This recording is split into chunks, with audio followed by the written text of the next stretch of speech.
There we go. So, is it on? Okay. I'm so excited today. We don't have a full team of our Spielberg cohort or artivists. So today I'm going to talk, I think this is the 6th session coming up this Sunday, of the women who, some of you remember, were involved. We did sort of a 2019, what did you experience, what did you lose, what happened, and then 2020. And now a few women from that group have joined this second group or second wave group or something. It's all very eccentric and eclectic and bohemian. And so we've got this group now. The themes were what happened in 2020, what do we want to take forward, what do we want to leave behind, what do we learn, and 2021, what are we taking forward, what do we want to learn, what do we want to leave behind. So how do we cultivate that? How do we continue that? Exactly. What are our goals? How can we support each other? So the vision and the underpinning, let's say, for this group has been very wide open, very, and they're all pretty strong women. They're all women who have university education, have a professional life. So I wanted to say that up front. And I also then wanted to add a few things just to remind people. I'm talking about this group as an example, as like a test or pilot case. If you're thinking of using creativity and healing, you might be a social worker, you might be a person with a degree in psychology, you might be an activist with some cause, and I'm trying to give you just some ideas of how to facilitate that, but I want to be really, really clear with the listeners of this that every group is going to require different things from you, and preparing between sessions will require different things from you. And I just want to remind you all of that it's very nuanced, it's very delicate. You can't just say, here's the McDonald's version, here's fries, gravies, ketchup, be happy. No, that's not necessarily going to give you a good response from the participants. And in a way, we all know that, but I would just be really cautious. If it's someone who's a community activist with no training in art therapy, be really cautious and don't say, I'm doing art therapy with this group. Say, I'm going to try some creative processes. It's better to say creative processes or some crafts or some hobby activities. Particularly if we're working with like men's groups or like court mandated groups. Exactly. Be really cautious, and as I've said in other videos, always experiment on yourself first. Don't ever do things to anyone else that you wouldn't do to your own self or your own child or your own family members, right? Exactly. Make your boyfriend go through that art therapy thing first. And here's a little list that has come up recently in another situation. So reflect on, if you're asking people to do certain things, do they have the resources available to them? This particular group is, I wouldn't say, they're wealthy people, but they all have enough money that if they want to go to the dollar store and buy some stickies or some crayons, I'm confident every member of this group could do that. But be careful if you're doing a workshop or sessions with people who are very, very poor. We were talking earlier today, people with mental health issues or disability issues or pensioners, they might have as little as $1,100 a month to pay their rent, their food, their travel, their medicine, their grooming. So for them, going and spending even $10 on art supply and journaling supplies might be a lot, and they don't have it. So if there's even one person in your group that you think might have that struggle, do not assign homework or tasks unless you also give everybody the stickies, the pens, the resources to make it happen. Because you don't want one person to feel pressured or awkward. So always remember that. The other thing is if there's any technology involved, like, do this on your computer or do this on your printer or photocopy this. Again, is there even one person in the group who may not have access to that stuff? If there is, then photocopy it yourself and give it out to the group. Just reminders, right? Always remember, too, if somebody in the group has significant trauma or they have a head injury or a learning disability, again, be really tender and cautious. And what you could do with that person, or if there's two people like that, you could offer very discreetly and tenderly, would they like to meet with you in between? So if the group as a whole meets once a month, maybe you'd want to meet with that person in between and just see if they're okay. Just check in. How are they absorbing all this information? Yeah. Do they need anything else, or do they require anything extra from you? Precisely. Don't put them in the position that they feel like the odd person out. right? And don't stigmatize them in front of the others in the group. Mm-hmm. The other thing, and I think I've said it before, think about competitive activities. Some people have been very discouraged in the world about who's the smartest person in the room, who's the prettiest person in the room, who's the most talented. Do not ever set people up for that. So you set people up for things like, I brought this to show y'all. I don't know if you'll see it on the video, but it's your basic stickies of a whole bunch of different expressions. And again, this is it's $1.25. And so you've got here happy, angry, sad, a whole bunch of different emojis. So this is the kind of thing that some people may struggle.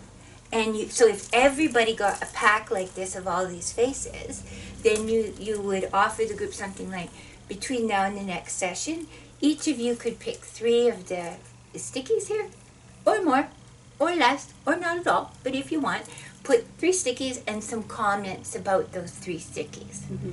So that way, people, versus who's the smartest person between now and our next session, or who's got the most successful activity between now and the next. Or the most aesthetically pleasing, or exactly. whatever. Exactly. So this requires 0 artistic skill. They're just going to pick one of those moods and put it on a piece of paper, and then the next session you say, so could everybody go around and share with the group some of your thoughts or feelings, or which stickies you picked. So you're setting them up for appreciation rather than comparison. Exactly. And these are kind of cute too. I like them, kind of all different colors. So I wanted to say that a little bit. The other thing I wanted to say, these are just cautions to remember again. Try to always remember that some people may be on medications. They may have moods that go up and down during the month, and they may have a bad month.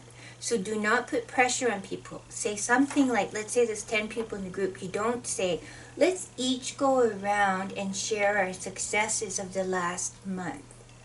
Because some people, well, I don't have any successes. I was just laying in bed all month, and it was a tragic month for me, right? So it's better to say, would anyone in the group like to share something they feel happy about that happened this month? And then 1 or 2 people may share, and the ones who aren't sure, it's okay. Yeah, right? If not, I'm sure you could volunteer yourself first, and then that might open them up. Right, exactly. So it could be, something you feel pleased about. The weather was really good for a few days, right? Or it was great. I've had some fabulous food. I had popcorn in the last month. I had toast with peanut butter. A yearly shower. Yeah, so again, everybody will have that level of success, or that level. Most people in the group anyway would have something that they could share, if that's the zone, versus, I made $1 million, or I got a brand new job, or something like that. Yeah. And also, to make sure if you're setting up groups that you create continuums. So again, with this group that we're doing here today, it's not as relevant, but with some groups it is. So ideally, let's say if you had a men's group for men, loss and grief. Let's just make up something there. You might end up with, sometimes in some ages, you have someone in the group who's 20, someone who's 60, someone who's been in groups before, someone who's never been in a group before. Some people are very verbal, and some people are quite shy and contained. Mm-hmm. So what you might want to do for some tasks is say, maybe set up 3 tables. So those of you who want to work over here with the stickies and paper, there's a table here. For those of you who want to work with the stencils and clay, here. Mm-hmm. And over there is a 3rd table. And those of you who would prefer to just contemplate for the next hour and, quietly think some thoughts, or maybe share with somebody mm-hmm. in the group. So there's 3 tables set up with stuff.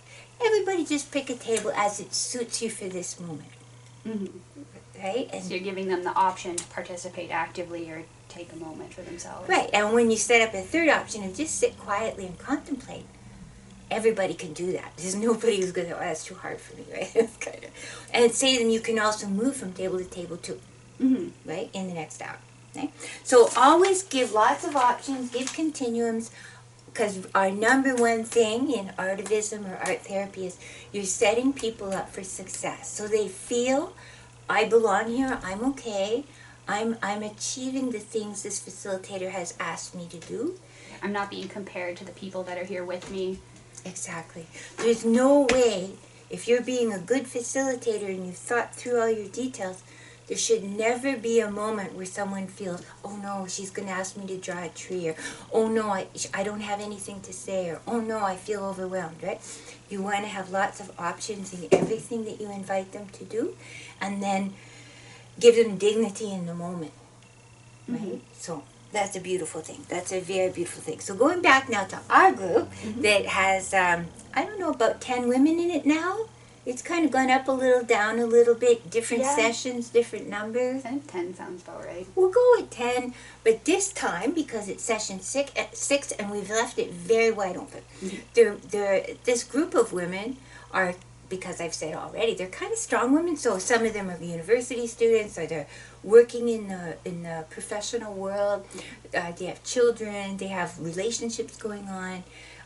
So what has happened, of course, is sometimes some people can't because it's a family day, or it's someone, their cousin is sick, so they go be with their cousin and make soup or something. So again, we just left it wide open. But so we might have one session 8 show up and another 10, and that's perfect. But I wanted to say a thing on that I thought is a good thing to remind people of. I believe it's important to try and acknowledge the person who isn't there. So to say something like, oh, we usually have a couple more people, but I'm going to guess, from what I'm thinking of, either they're with family today or maybe something in their workplace called them in. Right? If you leave it with no words, someone might think, oh, they left because of what I said last time, or maybe something terrible's happened to them, people who worry a lot. Mm-hmm. So acknowledge it, keep it brief, and of course that's not breaching any confidentiality. Maybe they're with their family, or maybe they got called to work today. Like we miss you, Susan, Kim, Tom. We know you're not here. We care about you, and we'll welcome you back for the next session. Yeah. Right? So try to do something like that at the beginning of the group, and that will also make people think, oh, if I don't show up next session, they'll notice that I wasn't there, and they'll care about me. They'll wish me well, but I could still show up at the session after that. Mm-hmm. Right? So positivity. Making it known that you saved their spot. Right, exactly. We notice you, we miss you. Now, another thing I wanted to say, again, very simple thing. So simple you wouldn't even think of it. But some people, when they look at a blank piece of paper, would say, oh, we're going to journal for 5 minutes now on sadness, or one wish we have for the next month. This is intimidating to some people. I don't even know where to start, right? And we want to invite people. Things don't always have to be rational, linear, sequential. We may have said this before in a previous video, but I just wanted to remind us. I find this so helpful for myself. And this is a good task you can give people. Again, it's the kind of thing no one fails at.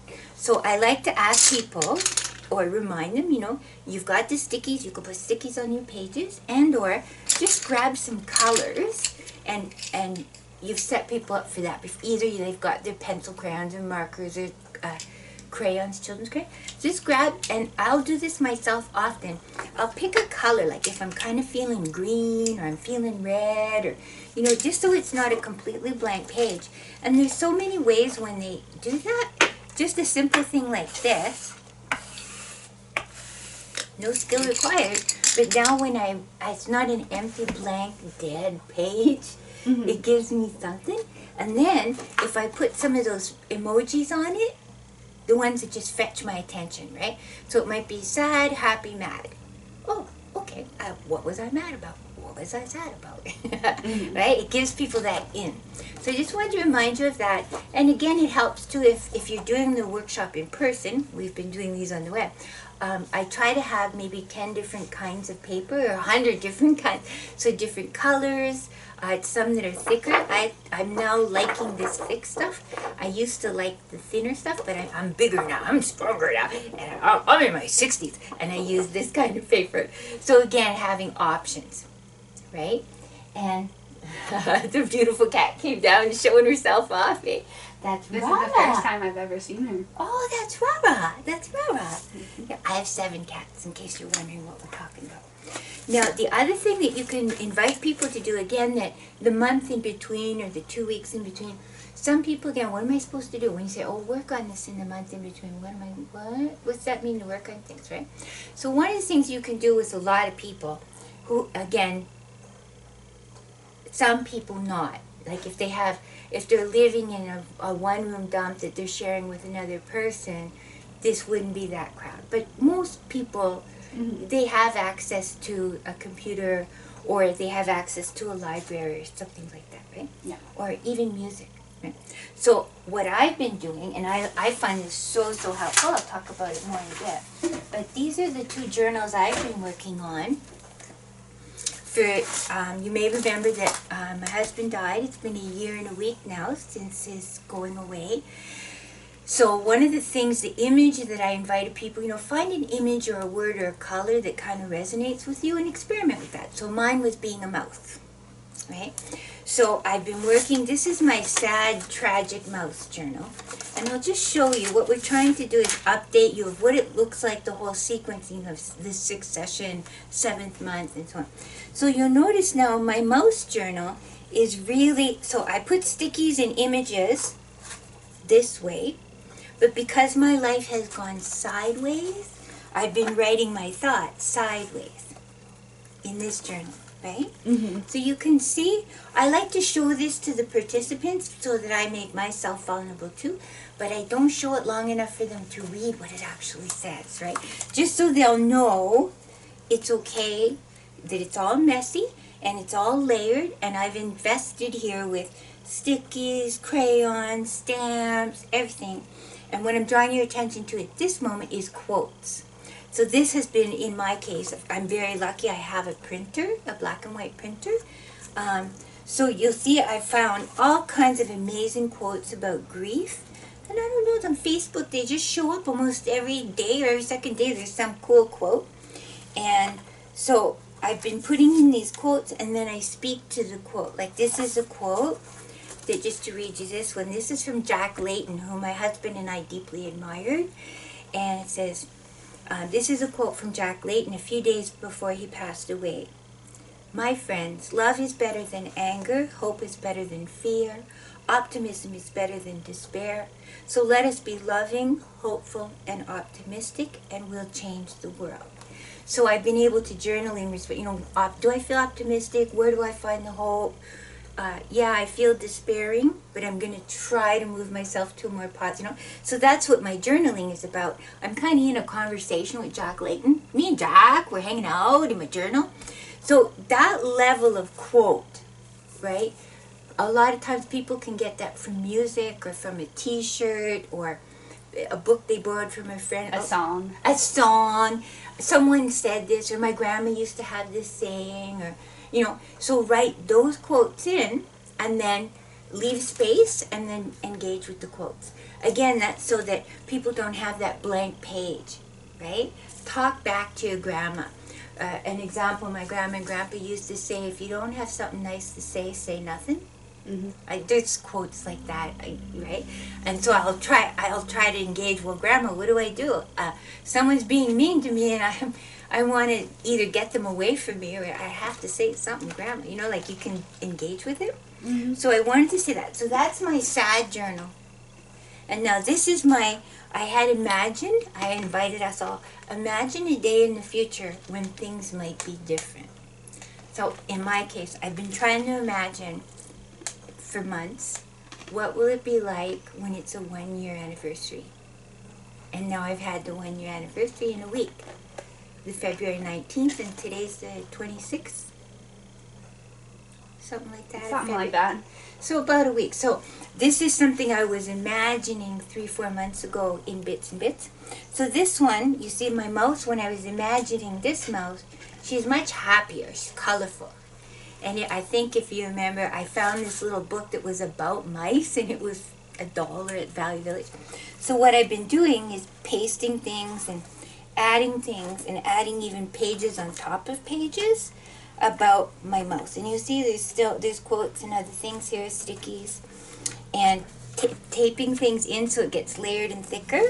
But it's still my happier mouse story, and there's still lots of place for me to fill in. So I met my 1 year, but I still have more things I want to say.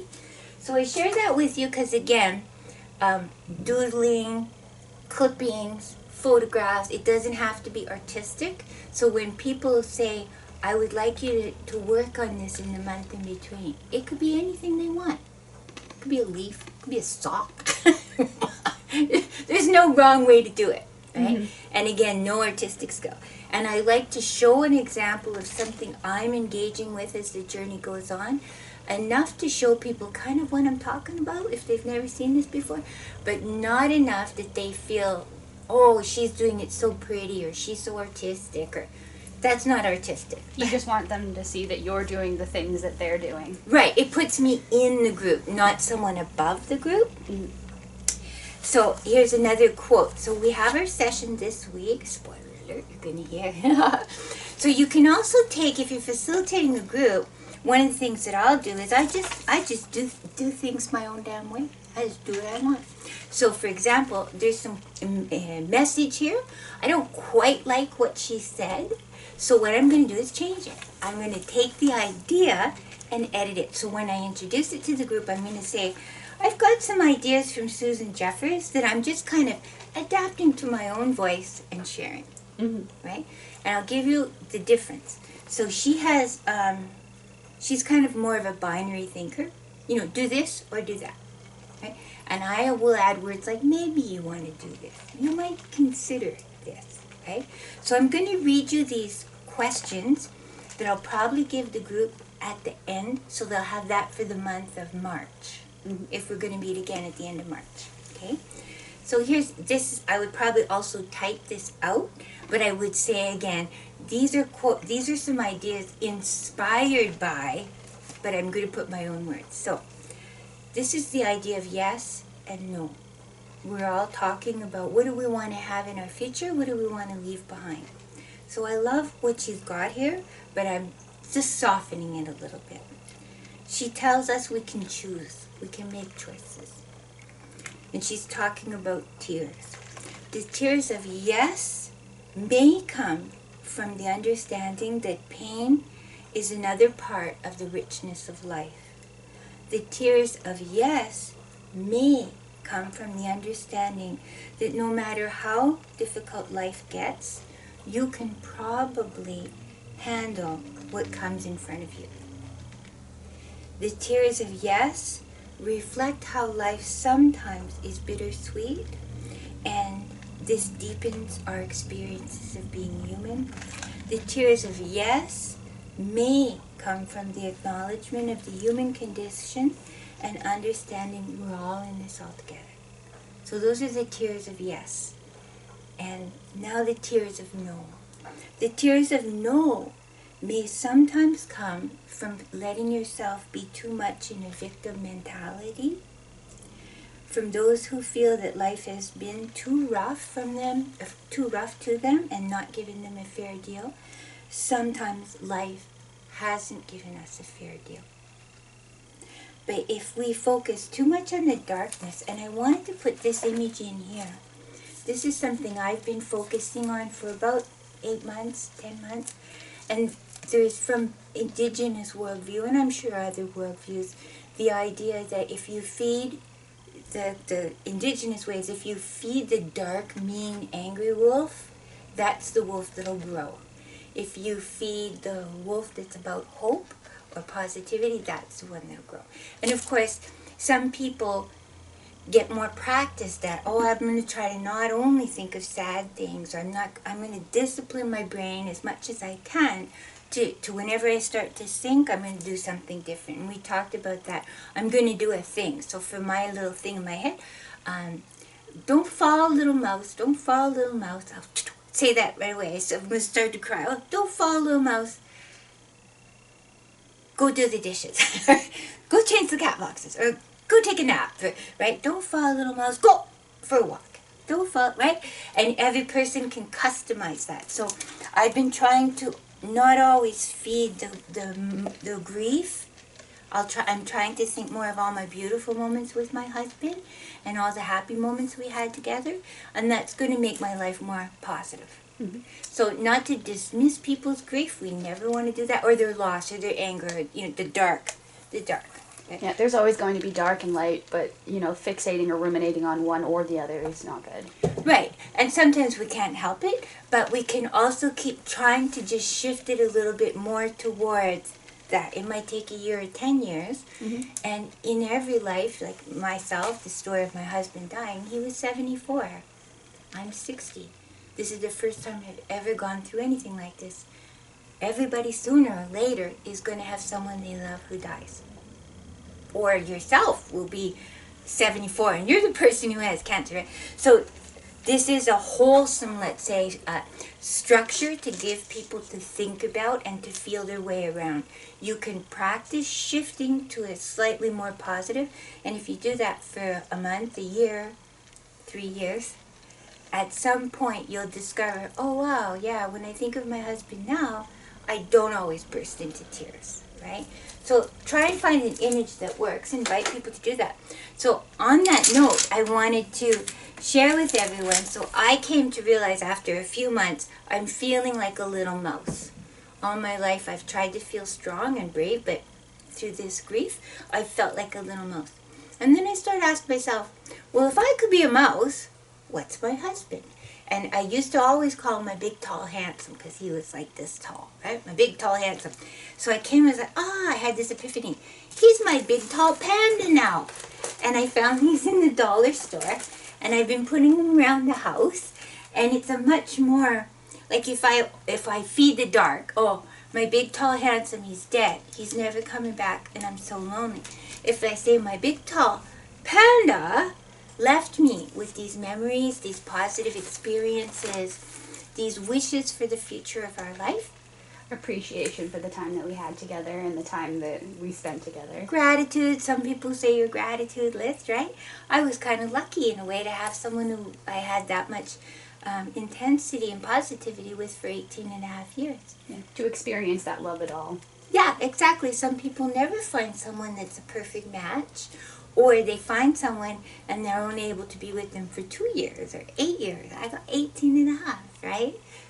So that's how I'm trying to muscle my mind to the white wolf, the more positive, the hope. Muscle, muscle, muscle. And these are kind of like reminders, having stickies of pandas around the house. And, there's Ken again, right? I'm going to have this. And again, this little, let's say, mental trick, this costs for 5 stickies here $3. Yep. So again, this is within the realm of most people could find this in their budget. Yeah. To find something that gives them the other side, right? Mm-hmm. So there's some quotes that I would, if you're going to facilitate a group, try to always come with one of these kind of quotes or images or stories. That's part of when you ask people to do their work in between. If you just leave them, go do some work. What? Give them something to think about. Right. Meditations or mental ponderings. Right? So, and those are also wide open that when we come back for the following session, and I say, so did anybody have some tears of yes or some tears of no since I last saw you? Right? Then you have something to talk about. It starts us again, precisely. And everybody should have a yes or a no. If I typed that out and sent it to them. Mm-hmm. So just wanting to, so there's some positivity. There's, shifting it a little bit, resisting having just an empty thing in front of people. Always making sure that it's matched to what is good, doable for the participants in your group. Mm-hmm. And in a way, always go by, I don't quite mean this the way it's coming to my mind at the moment, but the weakest link in the circle. So if you say to everybody, I want you all to go out to the beach, and between now and next time I see you, sit at the beach and dream. Well, if there's one person who doesn't have a car, and they don't have money for the bus, and they've told you they don't really have anyone to drive them around, don't say to the group, go to the beach. Right? Unless you've already met with them prior to, say, hey, I was debating on posing this to the group. I can drive you. Is that okay with you? Right, unless you give them the resources to make it happen. If you still want people to reflect on beachness, what you might want to do is bring some photos of different beaches, like a beach in Prince George, a beach in Florida, a beach in, I don't know, Madagascar, and give everybody those 3 photos of the beach and say, I would like everybody to dream about beaches, reflect on beaches between now and the next time. Right? So you've made sure everybody has that. So if at the next session someone comes and say, you know, I was thinking about that, so I drove to the beach and I actually sat there. Bonus. Right? That's okay. But it doesn't set the whole group up to sort of have one experience where one person doesn't have that experience. You don't want anyone excluded. Right. Don't do that. So there's some thoughts, and I guess what I'm going to conclude with for today is just one more. See, there's some more of my journaling. And you see I'm journaling around this quote. And I'll just read this quote to kind of conclude this circle for today. And we have our session, our 6th session on Sunday. And I'll share some more in the next month, maybe, to talk about what happened and to prepare for the next one. So I kind of, this just really spoke to me at this point in my own journey. And I think for some of the other people in the circle. So this is a quote from Hillary Austin, and it's something, again, I found on Facebook. I sat down with the universe and I told her I wanted to grow. I told her to use me as a vessel. So she made me uncomfortable. She stripped me of everything I knew. She made me learn how to be silent, how to let it go, how to move on, how to stand my ground, how to be more understanding, how to fight, how to survive, how to be more assertive, but more loving, less naive. She told me to take everything I have learned and to share it with others. Isn't that a beautiful quote for the purposes of this group? And just in general, it's nice. Yeah, so those are the kind of quotes you want to find, like what I read here or here, where you're opening questions for people that are safe and very, very wide, so each person can kind of feel one space that gets magnetized for them.